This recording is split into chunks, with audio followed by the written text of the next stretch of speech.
हा काय म्हणता? काँग्रेस सोबत असती तुमच्या, तर आज तुमच्या इच्छेनुसार मुंबईत महापौर अशा प्रश्नाला काय म्हणतात माहितीये ना? आत्याबाईला मिशा असत्याच. अशी म्हण आहे मराठी. माईक घेऊन बोला सगळ्यांनी, तिकडे देतो माईक. उद्धवजी, आतापर्यंत महापालिका इतिहासात शिवसेना भाजप युती असताना भाजप महापौर पदापर्यंत पहिल्यांदा पोहोचते. याआधी उपमहापौर पद त्यांनी भूषवलेलं आहे. तर पहिल्यांदा मुंबईचं महापौर पद भाजपला येते हे आता जवळपास स्पष्ट आहे. तर त्यावर तुमची प्रतिक्रिया काय, की पहिल्यांदा मुंबईचा भाजपचा महापौर होतो? बघा, एक सांगतो, आमचा महापौर होईल असा आत्ता आकडा दिसत जरी नसला तरी मी कुठेही किंवा शिवसैनिक कुठे खचलेलं नाहीये. त्यांच्या लेखी जरी आमचा तो पराजय असला तरी आमच्या पराजयाला सुद्धा तेज आहे आणि त्यांचा विजय हा डागाळलेला आहे. आणि ज्यांच्या सहकार्याने ते जर महापौर बनवत असतील तर ज्यांच्या आधारावर ते महापौर बनवणार आहेत त्यांना लाज वाटली पाहिजे की आपण काय केलेलं आहे. त्याच्यामुळे मला काही हा प्रश्न पडलेला नाहीये तो बसावा न बसावा, पण ज्यांची मदत घेऊन आणि म्हणे बाळासाहेबांचा विचार हा शिवसेनेचा महापौर बसवणे हा आहे आणि ती शिवसेना असली ही मी बघतोय. त्याच्यामुळे त्या लोकांनी, गद्दार लोकांनी विचार केला पाहिजे की आपण काय कोणतं पाप करतो आणि हे पाप करणं, हे पाप केल्यानंतर मराठी माणूस त्यांना काय म्हणणार आहे हा विचार त्यांनी केला पाहिजे.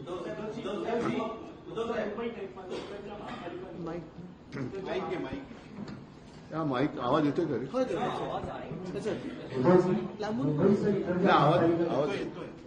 मुंबईसह इतर ज्या महापालिकांच्या निवडणुका पार पडल्या त्यांचं मतदान झालं, त्यामध्ये भाजप सर्वाधिक मोठा पक्ष दिसते. तिकडे शिवसेनेला मात्र कमी जागा मिळाली. मात्र या सगळ्यामध्ये भाजपला त्याचा फायदा झाला असं वाटतं. भाजपचा इरादा तोच आहे ना. त्यांनी मधल्या काळामध्ये म्हणून मी अनाकोंडा म्हणालो ना की त्यांनी 29% म्हणजे तोपर्यंत यांना सगळ्यांना गुंडाळून वेटोळ्यात गुंडाळून टाकणार आहेत ते. आणि अंबरनाथमध्ये त्यांनी ते केलंच. जिथे गरज असेल त्या गरजेपुरतं ते वापरणार आणि फेकून नेणार. तोपर्यंत त्यांचा पक्ष आणि सगळं संपून टाकलेलं असेल. त्याच्यामुळे मला शिवसैनिकांचा अभिमान आहे की ठीक आहे, काही काळ प्रतिकूल असतो पण प्रतिकूल काळामध्ये हिंमत न हारता लढतोय आम्ही आणि लोक आमच्या सोबत आहेत याचा मला नक्की अभिमान आहे.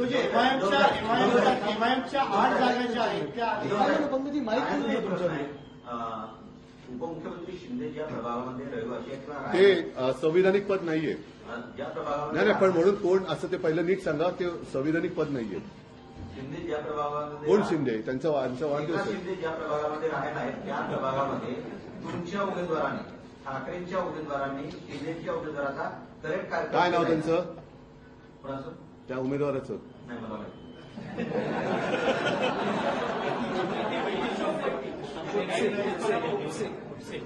जोरात बोला ना. खुपसे म्हणजे दोन्ही अर्थाने आहे. खुपसे काही समजण्यासारखं आहे आणि खुपसे म्हणजे खुपसे.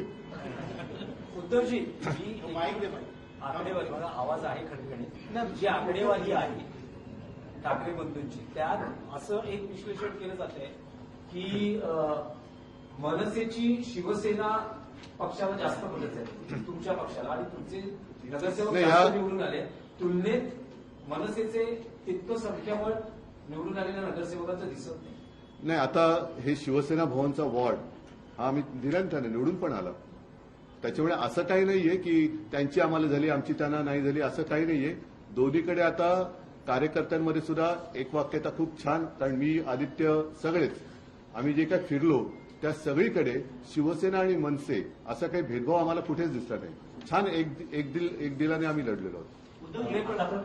पण जी काँग्रेस चर्चेत पुढच्या झडपीच्या निवडणुका येत आहेत, या झडपीच्या निवडणुकांमध्ये सुद्धा मनसेसोबत तुमचा अलायन्स कायम राहील आणि येणाऱ्या पुढच्या निवडणुकांमध्ये आम्हाला आधी कालचे आत्ताच माझे नगरसेवक जिंकून आले त्यांचे पेढे खातोय. काय असं बोलेन ना मी, काय हरकत आहे? हरकत काय? संयुक्त पत्रकार परिषद पुन्हा बघायला मिळेल का? कारण आज तुम्ही म्हणजे युतीत लढला. पण अरे एक गोष्ट तुमच्या लक्षात येत नाही, या निकालांचं विश्लेषण करण्यासाठी जर संयुक्त पत्रकार परिषद झाली, नाही पण विश्लेषण तुम्ही लोक करतात ना, तेच विश्लेषण आम्ही बघतोय. पण एकत्र आहोत, मी मागेच बोललो, एकत्र आलो तर एकत्र राहण्यासाठी होईल, सगळं होईल, सगळं होईल. नाही, पण उद्धवजी, जी काँग्रेस संपूर्ण महापालिका त्याला काहीतरी जी काँग्रेस संपूर्ण महापालिका निवडणुकीत चर्चेतही नव्हती, त्याचे 28 नगरसेवक आले आहेत. चांगली गोष्ट. तर तुम्ही एकत्रित लढले असते तर आणखी चित्र पण- वेगळं, म्हणजे महाविकास आघाडी आणि मनसे असे मिळून एकत्र लढले असते तर आणखी चित्र वेगळं असतं. या प्रश्नाचं उत्तर मी थोडं वेगळ्याने देईन की जिथे जिथे भारतीय जनता पक्षाचे नगरसेवक निवडून आले तिथे त्यांच्या विरोधातल्या सगळ्यांची मतं जर का एकत्र केली तर ती खूप जास्त होते. बरं, दुसरी गोष्ट काय, गेल्या वेळेला आमचे 84 निवडून आलेले, भाजपचे 82 आले होते. त्यांनी शहासेना केली, आमचे काही गद्दार फोडले, तरी सुद्धा त्यांचे 82चे 89 झाले. आमचे अर्धे अधिक फोडले होते तरी सुद्धा 54 फोडले होते तरी सुद्धा आमचे 65-66 निवडून आले. ही शिवसेनेची ताकद आहे. आणि त्यांनी ज्या क्षणी, आता बघूया, या 21 का 22 जानेवारीला सुप्रीम कोर्टात सुनावणी आहे. पुढची तारीख कधी जून, जुलैची, ऑगस्टची मिळते, डिसेंबर, जानेवारी, फेब्रुवारी, मार्च, एप्रिल, मेची 2028, 29, 30 सालची कधी मिळते ती बघू आपण. पण तो जर का निकाल संविधानाप्रमाणे लागला आणि त्यांचं नाव चिन्ह गेलं तर त्यांना मग त्यांचा उपयोग काय राहिला? उपयोग शून्य होईल. त्यांचा जन्मच किंवा ती फोडाफोडी शहासेनेची एवढ्यासाठी झाली की शिवसेनेच्या मतदारांमध्ये गोंधळ निर्माण करणं. कारण ती जर का शिवसेना एक असती तर भाजपने किती, म्हणजे आता जसं आकाश पातळ एक केलं तसं आकाश पातळ इतर ग्रह जरी एक केले असते तरी भाजप काय वाढू शकलं नसतं. आणि भाजप वाढलेलंच नाहीये, त्यांनी सगळे बाहेरची लोक मांडीवर घेतलेत. उद्धवजी, 8 एमआयएमचे उमेदवार जे आहेत ते निवडून नगरसेवक झालेले आहेत. शिवडीसारख्या भागामध्ये समाजवादी पक्षाचा उमेदवार निवडून आलेला आहे. काय कारण आहेत एमआयएमचे उमेदवार एवढ्या मोठ्या संख्येने निवडून आले? 8 त्यांना इतरांपेक्षा जास्त मतं पडली. नाही, पण काय राजकीय गणित काय ठीक आहे. राजकीय उद्धवजी, राजकीय गणित काय आहेत की मुंबईत 8 एमआयएमचे अरे नगरसेवक? पण मी कसं सांगू ते? भाजपने जो हिंदुत्वाचा मुद्दा घेतला होता त्यानंतर सोडला आता? त्याचा फायदा झाला असं वाटतंय का एकूणच या नाही, निवडणुकीत? भाजपने इतर मतं तिकडे गेली असं वाटतं का? भाजपने हिंदुत्वाचा मुद्दा कधीच घेतला नाही. ते त्यांचं निवडणुकीचं ढोंग आहे. त्याच्यामुळे हे ढोंग आता हिंदूंना पण कळायला लागलेलं आहे. नाही, आवाज इथून येत नाही. लालबाग परळ तुमचा बालेकिल्ला राहिलेला आहे, तो शाबूत आहे. दुसरीकडे प्रभाग क्रमांक 173 मध्ये जो 30 वर्षापासून तुमच्या हातात होता तो ढासळलेला कुठला? शिल्पा पिटूरकर भाजपच्या विजयी झाले. नाही, एरिया कोण, मला असं आकडे. हा, ठीक आहे. पण तसं काही ठिकाणी त्यांच्या पण जोगेश्वरीमध्ये आमची निवडून आलेली आहे, जो त्यांचा बालेकिल्ला होता. सचिन पाटील निवडून आलेला आहे. असं होतात ना. बघा, लोकशाहीमध्ये या गोष्टी घडत असतात, पण त्या प्रामाणिकपणे व्हाव्या.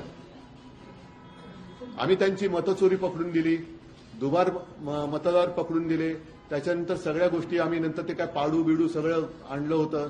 ह्या सगळ्या गोष्टी मुंबईमध्ये आम्ही जागरूकतेने होऊ न दिल्यामुळे त्यांना एवढ्या मोठ्या प्रमाणावर ती चोरीमारी करता नाही आली. पण तरी सुद्धा अगदी झालीच नाही असं मी नाही म्हणणार. थोड्या दिवसात त्याची पण माहिती आम्हाला मिळेल.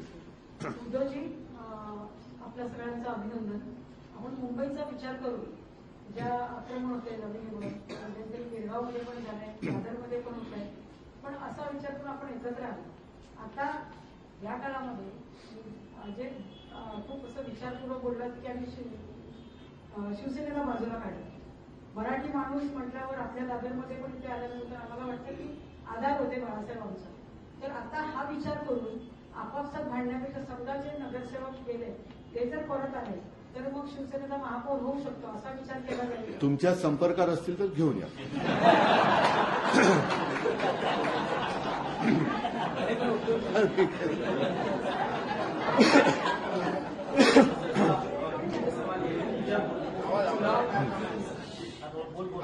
चुनाव प्रचार जब शुरू भी नहीं हुआ था उसके पहले हमने मुंबई में होर्डिंग्स देखी थी जिसमें रखा गया था. जब चुनाव प्रचार शुरू हुआ था ठीक उसके पहले मुंबई में गई होर्डिंग्स लगी थी. अब नहीं तो कभी नहीं, यही वक्त है मुंबई को बचाने का, मराठी मानस को साथ आने. क्या वो वजह आप देखते हैं कि इनका प्रचार होने के बाद भी मुंबई का जो आप चाहते थे कि वहां पर आपकी पार्टी का वो होने वाली स्थिति है?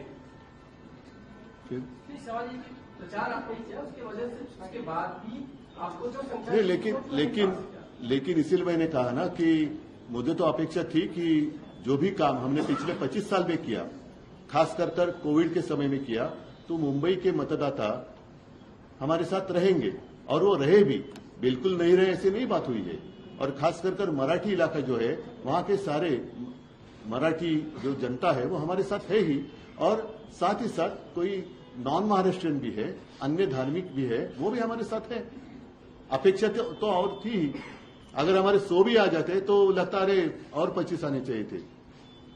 तो ये तो हमेशा रहेगी और रहनी चाहिए, इसलिए तो काम करना पड़ता है। लेकिन एक बात और चली, उत्तर भारतीयों को खासकर जो ये कहा गया, अगर बटोगे तो भी पिटोगे और नहीं बटोगे तो भी पिटोगे, इसका नुकसान हुआ कहीं ना कहीं लोगों के मन में।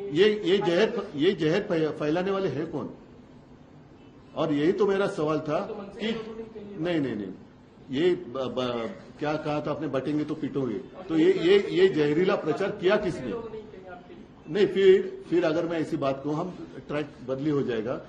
मॉब लिंचिंग वगैरह करने वाले जो लोग हैं, वैसे तो कभी कुछ हुआ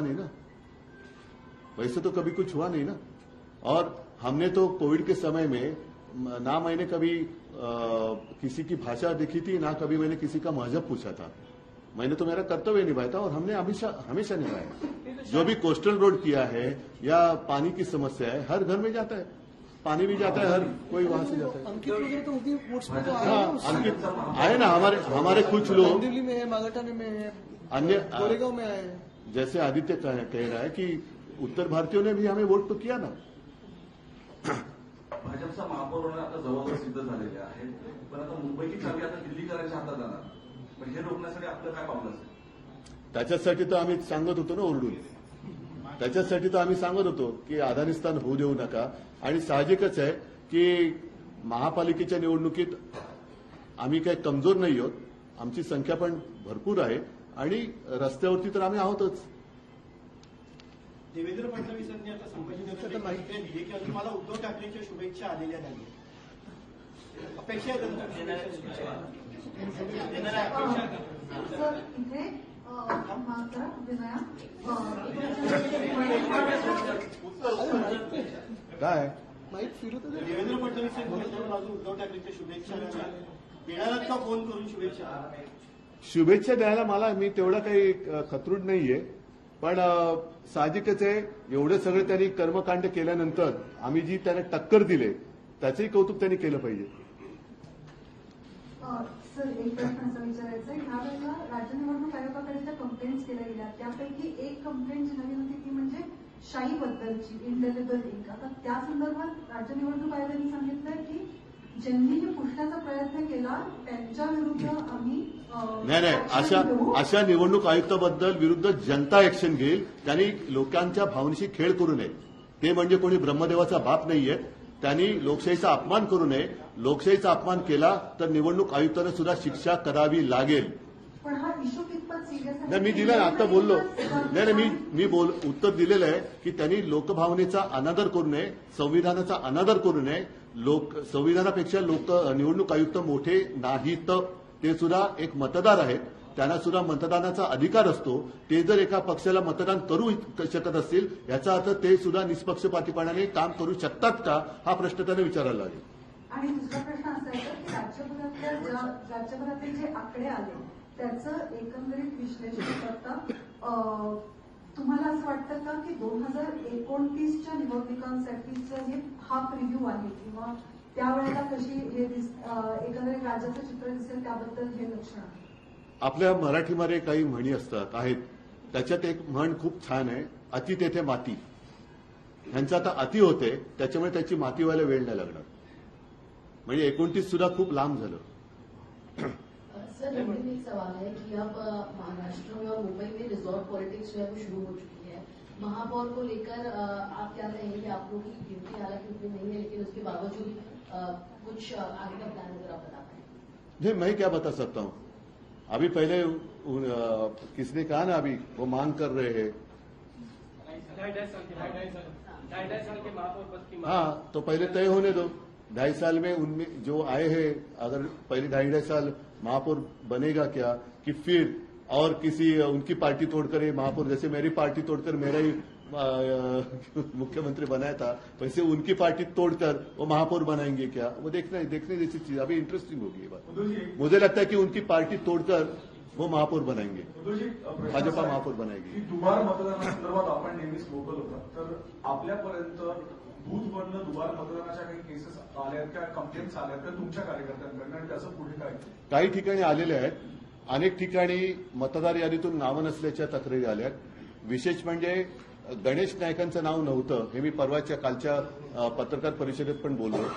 एका मंत्रिमंडळातल्या मंत्र्याचं नाव मतदार यादीत नसणं, त्याला मतदानाच्या दिवशी केंद्र शोधताना टांगा त्याचे दुखतात, हे फार गंभीर आहे.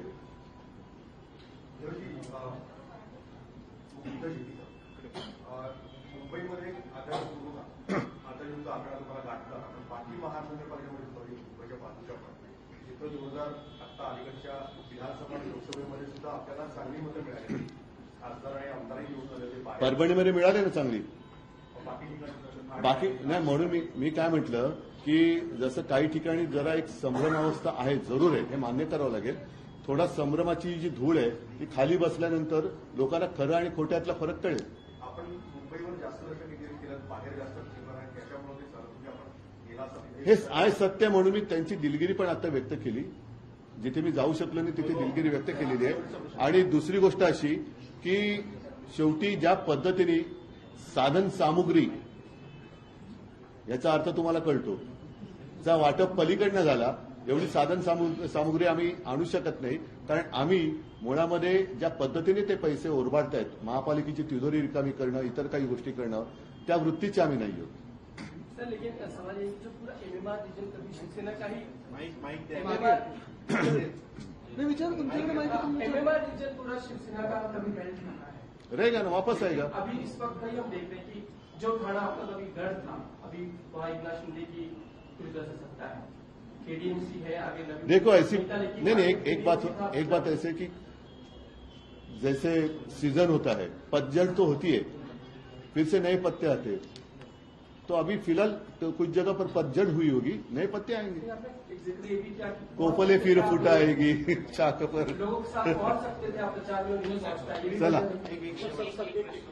एक शेवटचा वैभवला विचार. वैभवशाली विचार. नमस्कार, जय माता. अरे वा, धन्यवाद.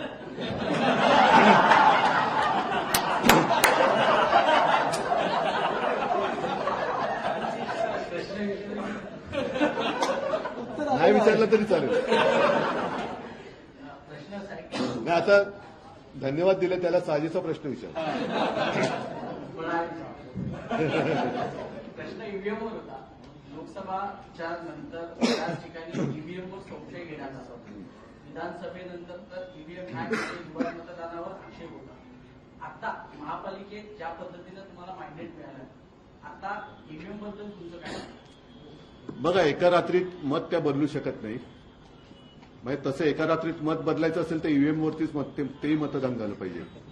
त्याच्यामुळे आत्ता या सगळ्या गोष्टीचा आम्ही आढावा घ्यायला लागलेलो आहोत. काही ठिकाणी अनपेक्षित निकाल हे नक्कीच लागलेले आहेत. ज्या पद्धतीचं मुंबईमध्ये वातावरण होतं, तुम्ही स्वतः अनुभव केलेला आहे, एक लाट वाटत होती. म्हणजे मतदान एकतर्फी होईल असं चित्र याही वेळेला होतं, विधानसभेच्या वेळेला होतं. पण एका गोष्टीचं मला जरा एक गंमत वाटते की मतदान झाल्याबरोबर एक्झिट पोल जे यायला लागले, असे एक्झिट पोल घेणारी लोक मला तरी कुठे काही दिसलेली नाहीत. म्हणजे एक्झिट पोल कोणत्या पक्षाच्या कार्यालयातून दिले गेलेत का, आणि बरोबर आकडे त्याच्यानंतर जणू काही सकाळ जशी मतदानाला सुरुवात झाली, मतपेट्या उघडण्याच्या आधीच तिथले आकडे जाहीर व्हायला लागले. हे कसे काय कळले होते? म्हणजे मतपेट्या म्हणजे आम्ही फोन करत होते, नाही साहेब अजून आमच्या मतपेट्याच उघडलेल्या नाहीयेत. अरे पण टीव्हीवर दाखवत आहेत तर नाही. आणि नंतर बघतो तर थोडं वेगळं व्हायला लागलं. त्याच्यामुळे हे सगळं अनाकलनीय हा विषय आहेच. बरं, यावेळेला व्हीव्हीपॅट काढली गेली, म्हणजे एक गोष्टी तुम्ही जास्तीत जास्त गूढ करत चाललेला आहात. आणि हा एक मूळ जो आमचा आक्षेप आहे की बॅलेट पेपरवरती मतदान का व्हायला पाहिजे, कारण मी मतदार आहे. लोकशाहीमध्ये माझ्या मताला ही अमूल्य किंमत आहे. माझं मत हे कुठे जाते ते शेवटपर्यंत कळण्याचा माझा अधिकार तुम्ही हिसकावून घेतलेला आहात.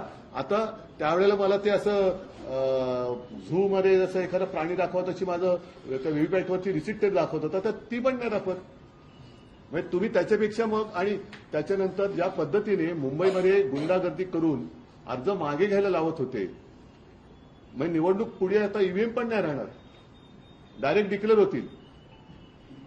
हा, तर त्याच्यामुळे आम्ही आमचं काही मत अजून बदललेलं नाही. काही ठिकाणी जिकडे संशय आहे तिकडे संशय आहे आणि त्याच्याबद्दल सुद्धा जेव्हा आमच्या हाती काही लागेल तेव्हा आम्ही बोलू.